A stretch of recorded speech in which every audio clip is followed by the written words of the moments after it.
रोजी रोटी बर्बाद इसलिए आ गया है जो हम लोग कर्जा रुपया 5 रुपए सैकड़ा लेकर के टेम्पू खरीदे हुए हैं, ई रिक्शा खरीदे हैं, टेम्पू चलाएंगे घर वाला, हम चलाते हैं ई रिक्शा।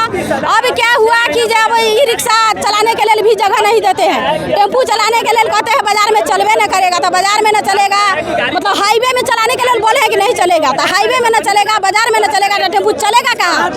और जब टेम्पू नहीं चलाएंगे तो हम लोग का रोजगार दे सरकार, और रोजगार अगर नहीं देते हैं तो हम लोग क्या करेंगे? चोरी डकैती करेंगे, सरकार का लोग पैकेट काटेंगे, क्या करे?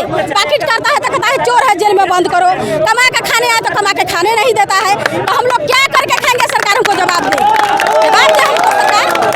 आप मान के चलिए टेम्पू जो चला रहे हैं तो उसको जगह आप नहीं देते तो चलते चलते ना पैसेंजर बैठाएंगे। 5 साल मतलब 2 साल हुआ टेम्पू ले रहा, 5 साल का किस्ती रहता है, किस्ती अभी साधा नहीं, तो टेम्पू कहाँ रख देंगे? लोन माफ करवाए सरकार, लोन माफ करवाइए, रोजगार दीजिए, टेम्पू छोड़ देंगे। कोई शौक से टेम्पू चलाते हैं, दिक्कत है घर में खाने के लिए, बच्चा के पढ़ने के लिए नहीं पुरता है, खाने के लिए नहीं पुरता है, रहने के लिए नहीं पुरता है, तब ना हम लोग बाजार में आए हुए हैं। पूरा नहीं होगा तो क्या करेंगे? हम लोग धरना प्रदर्शन ऐसे देंगे, करी से करिए और हड़ताल करेंगे, हम लोग धरना प्रदर्शन में बैठेंगे हम लोग, अगर हम लोग का नहीं मतलब निर्णय देंगे। दिक्कत हो रहा है, बहुत परेशानी होती है भैया, हम लोग क्या कहें कि टावर पर भी प्रॉब्लम होता है, जीरो में भी प्रॉब्लम होता है। जब गाड़ी लगाइएगा तो कहेगा मैडम आगे कीजिए, आगे करते करते हम लोग हर बारी में जब गाड़ी बढ़ा देते हैं तो कस्टमर को चोट लग जाता है, उसके बताओ कि हम लोग सवारी नहीं बैठा पाते हैं। बहुत हम लोग को परेशानी होती है कि हम लोग को यही आप लोग को सूचना देना चाहते हैं कि आप लोग हम लोग को मांग पूरी करवाइए। क्या नाम हुआ? मंजू देवी।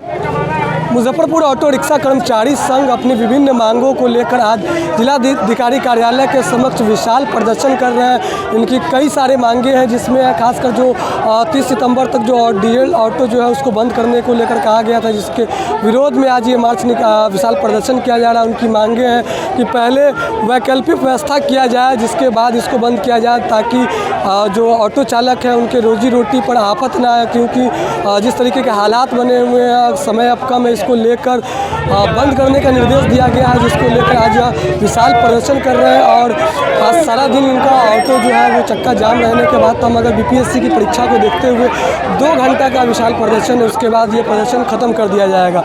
और अपनी बातों को लेकर आज जिलाधिकारी से मिलेंगे और क्या कुछ उनकी समस्याएं उनको बताएंगे, जिसके बाद क्या कुछ निर्णय आता है। यदि इनकी मांगें पूरी नहीं की जाती है तो आगे जो है यह आंदोलन और ज़्यादा बढ़ेगा।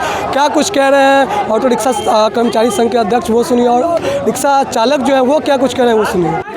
हम लोग पिछले कई महीना से जिला प्रशासन महोदय को मांग पत्र की सूची दे रहे हैं, लेकिन मांग पत्र पर कोई कार्रवाई नहीं हुई।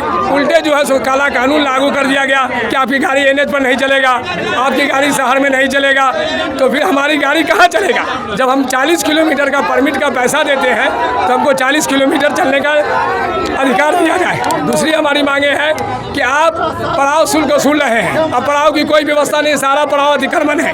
हमारी मांग है, आज हम प्रदर्शन के माध्यम से मांग करते हैं जिला समाहर्ता से कि तुरंत पड़ाव की उचित व्यवस्था करें, पड़ाव जो मेरा अतिक्रमण है उसे खाली कराएं। चौथा हमारा जो मांग है कि सीएनजी और बैटरी चालित सीएनजी पंप की व्यवस्था करें। बैटरी गाड़ी हजारों की संख्या में, कोई चार्जिंग पॉइंट नहीं है, इसकी व्यवस्था करें। उसके बाद अभी जो जिला परिवहन पदाधिकारी महोदय ने जो हम लोग को आश्वासन दिया है, उसके साथ जो वहाँ एमबीआई है, एमबीआई महोदय सलौट के नाम पर जुर्माना कर रहे हैं, अवैध वसूली, उसको रोका जाए। हमारी जो अन्य मांग है कि भाई जब आप गाड़ियों को बंद करेंगे तो जो सरकार, बिहार सरकार अनुदान की सीमा उसको दे। पिछले 5 साल से परमिट नहीं मिला और परमिट का फाइन 10,000 करते हैं, तो जब परमिट ही नहीं दीजिएगा तो हम परमिट कहाँ से बनवाएंगे?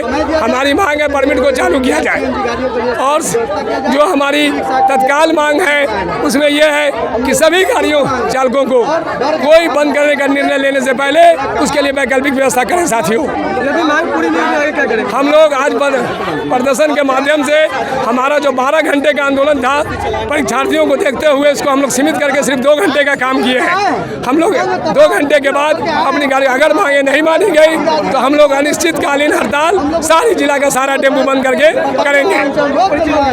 AR अन्नू, अध्यक्ष Muzaffarpur auto rickshaw e rickshaw कर्मचारी संघ। हम 5,25,000 का हमारा फाइनेंस करने पर गाड़ी पड़ता है, अगर रोड पे बाईपास पे नहीं चलेगा तो कहाँ हम घर में चलाएंगे बताइए? कोई सामान अगर लोड भी कर लेते हैं 5 किलो का रहता है तो टाउन थाना हम लोग का चलान कर देता है। एक देखिए छोटा सा दिल्ली शहर है, साउथ एक्स में वहाँ पर चार्जिंग पॉइंट हर एक चीज़ दिया गया है।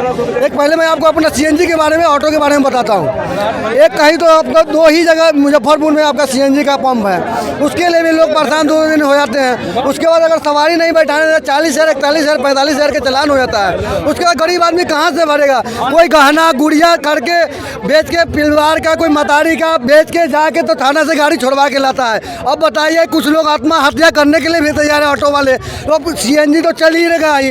अब इतना महंगा जिसके पास नहीं है, कोई शंभू उठा के 50,000 उठा के उसको किस्त भी हफ्ता में भरना होता है, गाड़ी का भी 10,000 किस्त भरना पड़ेगा।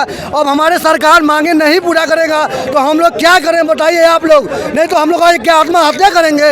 आप बताइए। क्या नाम हो गया? हमारा सीताराम यादव है।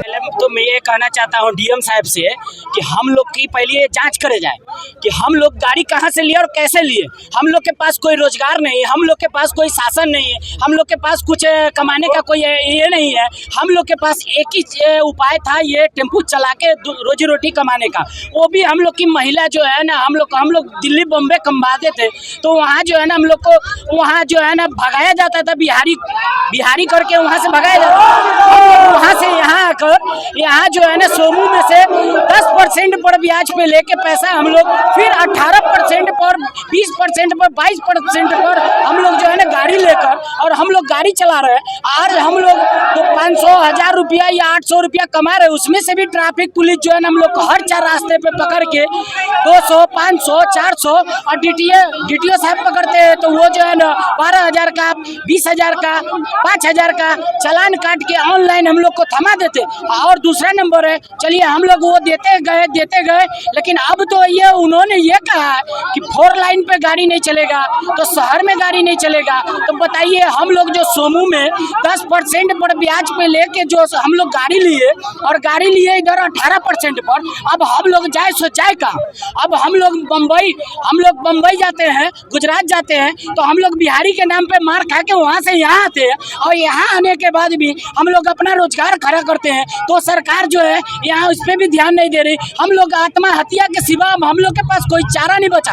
अगर इसमें से कोई भी टेम्पू ड्राइवर अगर मरा तो इसके जिम्मेदार स्वयं DM साहब होंगे और यहाँ के DTO कार्यालय होंगे और यहाँ के ट्रैफिक सिस्टम वाले होंगे। मेरा नाम MD मोहम्मद नौशाद, घर